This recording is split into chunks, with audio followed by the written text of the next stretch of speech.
కేంద్రానికి రైతుల dead line 29లోగా డిమాండ్లు నెరవేర్చుకుంటే దేశవ్యాప్త ఆందోళనలు. న్యూఢిల్లీ. భారత్ అమెరికా వాణిజ్య ఒప్పందాన్ని వ్యతిరేకిస్తూ తమ డిమాండ్లపై కేంద్రం తిరిగి చర్చలు ప్రారంభించాలని కోరుతూ, అలాగే ఢిల్లీ మార్చ్కు అనుమతి ఇవ్వాలని డిమాండ్ చేస్తూ ఢిల్లీ సరిహద్దులు రైతులు చేపట్టిన నిరసనలు మంగళవారం నాటికి మూడో రోజుకు చేరాయి.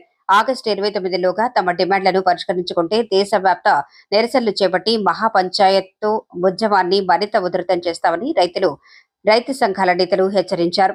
మంగళవారం రైతులు కన్నౌరి దాతా సింగ్ లాలా సరిహద్దు వద్ద టెంట్లు వేసుకుని నిరసనలు కొనసాగించారు.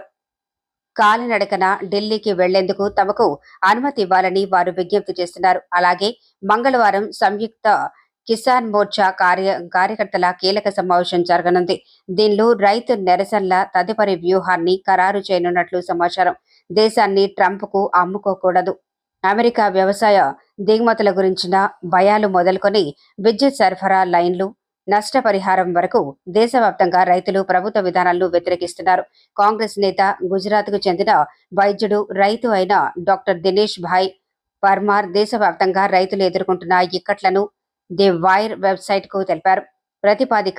ప్రతిపాదిత భారత్ అమెరికా వాణిజ్య ఒప్పందానికి వ్యతిరేకంగా వేలాది మంది రైతులు దేశవ్యాప్తంగా 2 నెలలుగా నిరసనలు వ్యక్తం చేస్తున్నారని, మనం దీనిపై మౌనంగా ఉండటమేనని, ఈ విధంగా భారతదేశాన్ని ట్రంప్కు అమ్ముకోకూడదన్నారు. అమెరికాతో వాణిజ్య ఒప్పందం కారణంగా చౌకైన అమెరికన్ ఉత్పత్తులు భారత మార్కెట్లోకి ప్రవేశించి దేశీయ వ్యవసాయాన్ని దెబ్బతీస్తాయని భయపడుతూ పంజాబ్, హర్యానాతో పాటు దేశవ్యాప్తంగా ఉన్న లక్షలాది మంది రైతులు నిరసన ప్రదర్శనలు చేస్తున్నారు. ఈ ఒప్పందం కేవలం తమపైనే కాకుండా తమపై ఆధారపడిన శ్రామికులు, దుకాణదారులు, చివరకు వినియోగదారులతో సహా మొత్తం వ్యవసాయ రంగాన్ని తీవ్రంగా ప్రభావితం చేస్తుందని రైతులు అంటున్నారు.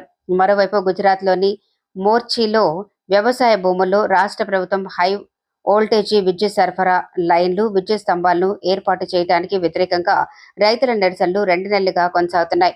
వీటి వల్ల తమ వ్యవసాయ భూములను కోల్పోతున్నామని, అలాగే తక్కువ పరిహారం అందుతున్నదని రైతులు ఆరోపిస్తున్నారు. మరోవైపు మధ్యప్రదేశ్ రైతులు తమ పెసర పంటకు కనీస మద్దతు ధర కల్పించాలని కోరుతూ భోపాల్ భారీ ర్యాలీ నిర్వహించారు.